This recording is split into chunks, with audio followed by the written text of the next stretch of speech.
Hello again, so here's what we've got coming up in this episode. We have a train pack from Hornby. It is number 2347M. It is called the Manxman. It consists of a locomotive and some coaches, and it comes in this rather attractive large scale box. So we're going to have a look and see what's inside this. I'm not going to be able to unpack this on camera because it's just far too big. It's not going to fit on my little stage here. So I'll just get the models out and we can have a look at them. So the first thing I noticed when I opened the box was this rather large certificate of authentication. I'm not sure what it's actually authenticating, but it's certainly a rather large piece of paper. You can see that it is a limited run of 1500 units, and this is number 83, and it has the signature there of Simon Cole. Well, it's not only printed on, he hasn't actually signed it himself. It's quite interesting. It's got this information here. It tells you a little bit about the train set that we're going to have a look at.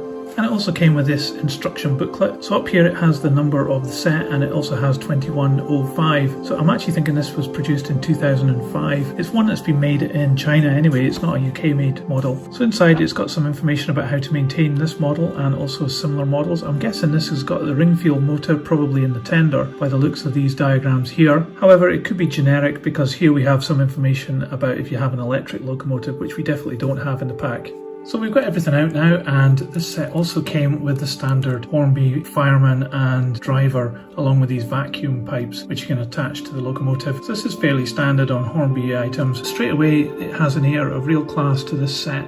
You've got 3 coaches and a locomotive, so we'll look at each of these in turn. So as I suspected, the drive for this is actually in the tender, so we'll have a look at the locomotive first. The wheels are free moving on this one because they're not driven. You see the tender's doing the hard work here, so this one is just pushed along in front of it. So we'll start at the front of the locomotive here.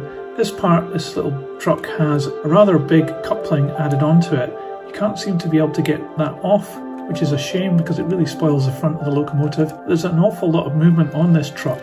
It seems to articulate an awful lot and move up and down. I guess it's to get this locomotive round tight corners, but it really has compromised the model a little bit at the front here.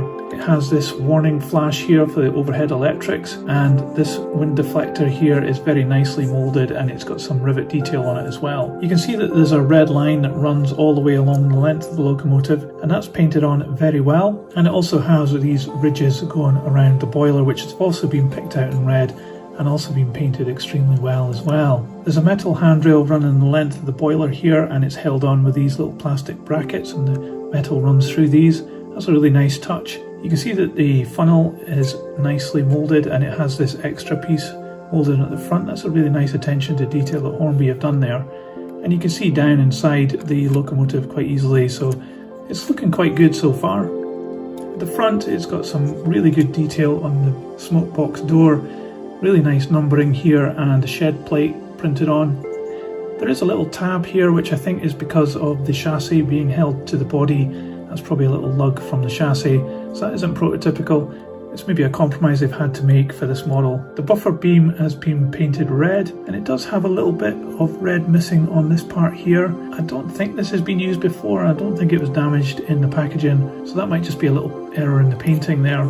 Further down, the name CAERNARVON, I probably said that wrong, is very nicely presented on this nameplate here, and there's other red lining on the top of this wheel arch here. There's also a couple of nice boxes moulded into the plastic there. And further down there's another part here which has red lining.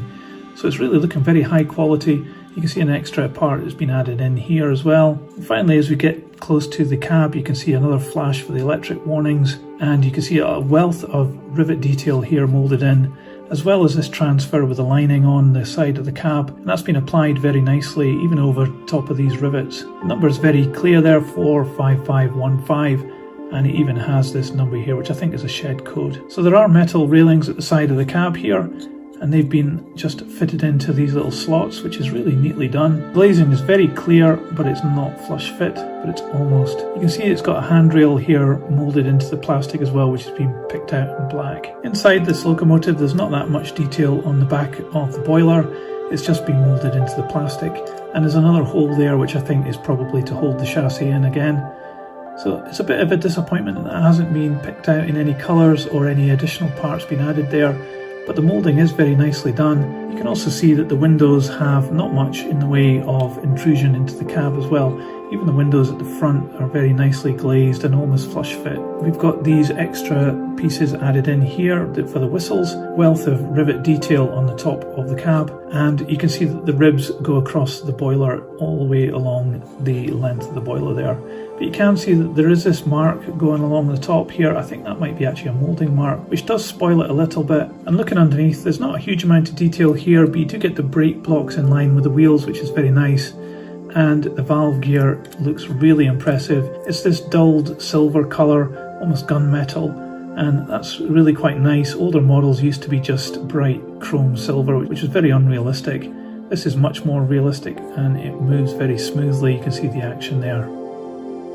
So this is a typical Ringfield tender where the chassis is one part and the body has probably just been clipped on. This one though has got a massive amount of rivet detail on the side, which is really quite incredible. It's a great attention to detail. Even this one coming down here looks really nicely done. And it's got transfer printed onto the side here as well as the British Railways logo there.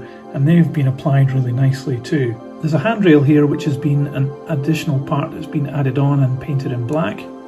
And there's another handrail at the front here with little brackets, and that is really nicely applied there. It's a nice feature. At this end of the tender where the fireman would be operating, you can see a representation of coal, and there's some really nice detail on the door here with these hinges and other little bits and pieces.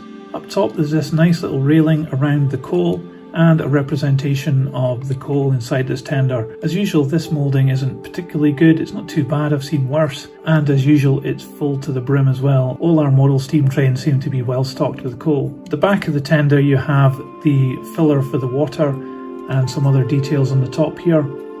And then further down the back you've got some more rivet detail, and now we've got some additional printed flashes and these two little panels here. It's very small lettering on there and you can barely read it with the naked eye, but you can see it here on the video. It's really nicely done, that part. And finally at the bottom you've got the buffer beam in red. That's been nicely painted as well. There's another hole there where you can apply the vacuum pipe. The buffers aren't sprung, but they're nice moulded plastic black parts which have been added in.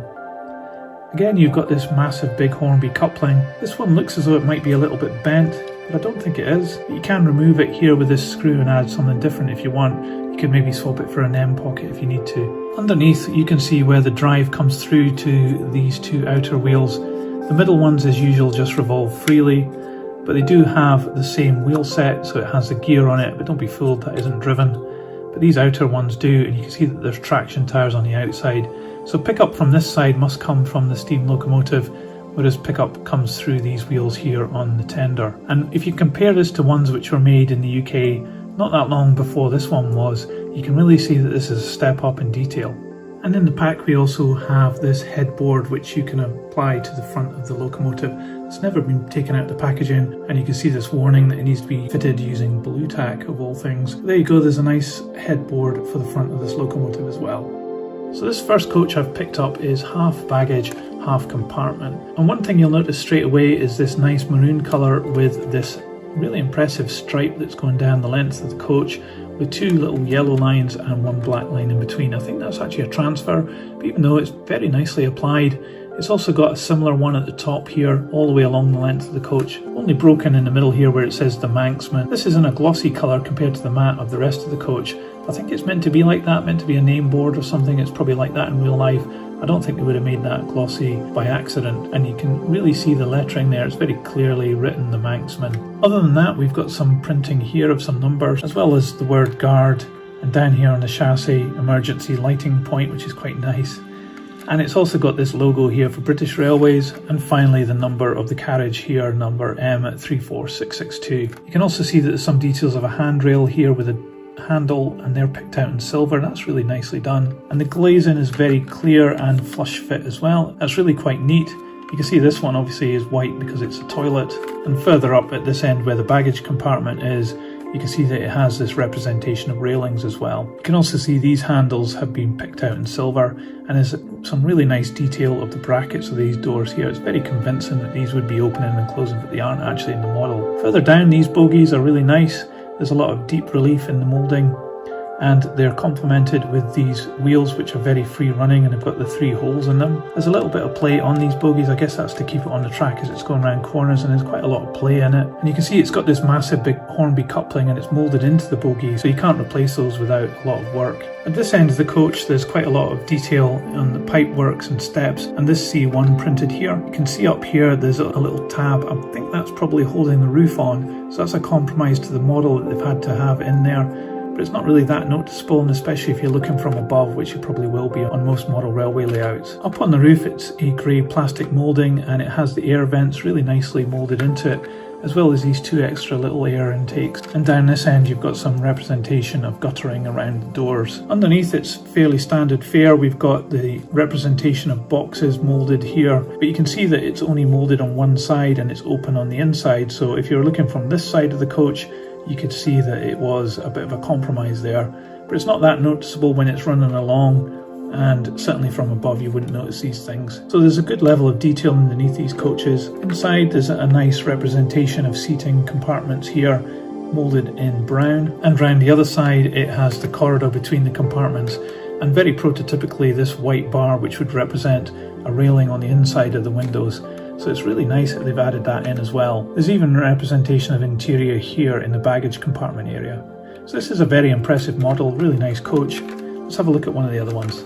So the other 2 coaches are both the same apart from the numbers. They're compartment coaches, and it's very similar to the one we've just looked at in terms of the end. It's got the same C1 and the same moulding details. So where these 2 coaches do differ from the first one, there is no provision for baggage on this one. It's just all compartments all the way along the coach. Aside from that, it's pretty much the same as what we've just seen. There's a nice number 1 printed on the door here, and the interior goes all the way along the inside of the coach. And on this side you can see that the white bar has been printed onto the plastic windows all the way along. The roof on this one differs in that it's got this guttering on both ends of the coach. Underneath the moulding is identical to the first. I'm not sure if that is actually prototypical or just a compromise. So both the other coaches are the same model, the only difference is the number. So this one is 16005, the other one is 16004. So let's give the locomotive a trial run. Okay, we've just set up a piece of test track here. I'm going to give it some power and see what happens.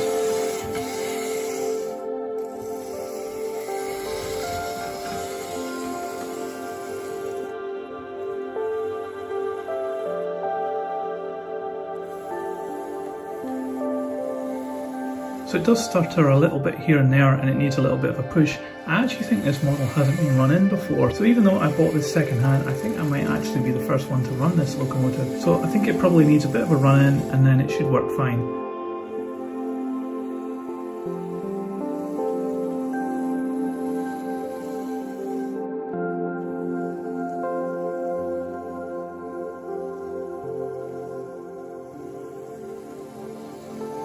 So it needed a little push to get going, but it's no surprises that it ran really well. I think that's due in most part to this probably being brand new rather than second hand, so I think I scored pretty well in getting this model. It's certainly in extremely good condition. Let's see how much it weighs. So the locomotive weighs 346 grams. The compartment coach weighs 148 grams. And the other coach weighs 146 grams. This train pack from Hornby, the Manxman, has a lot going for it. First and foremost is the colour of both the locomotive and the coaches. It has a really classy look to it, and the paintwork has been applied very well. They're really great colours that really work very well together. There's some really nice touches like the lining down the side of the coaches, and also the lining on the locomotive around the cab and across the boiler. It's very well presented, and it really shows the quality of the manufacturing that's gone into this model. One of the things I particularly like is that the valve gear is in this gunmetal colour. It really looks a lot more prototypical than other models which have it in bright silver, and that follows through as well to the wheels, which are also in this dull metallic colour. So that really enhances the model and makes it more realistic. In addition, the coaches are also very well made. I think Hornby have really nailed these Mark I passenger coaches. The design work that's gone into them is very good. The glazing is really nice on them, and there's a lot of detail on them for something which you would think would be quite simple to model, but actually when you see models like these you really notice how much care and attention to detail has gone into them. I think I've been very lucky with this model because it's been sold to me as second hand. However, I don't think it's ever been used, so it's more like a brand new model, and in that respect I've been very lucky. I think if you find one of these models and you're modelling steam locomotives of the British Railways era, then this set could really enhance your layout as well. It has an air of class to it. The performance of the locomotive seems to be very good as well. So I definitely would recommend this train pack to you. I'll put the steam locomotive onto the turntable so you can see all the way around. In the meantime, if you liked this video, please let me know in the comments below, and you can give it a thumbs up, which really helps this channel, and you can subscribe to enjoy more videos like this. But that's it for today. See you next time.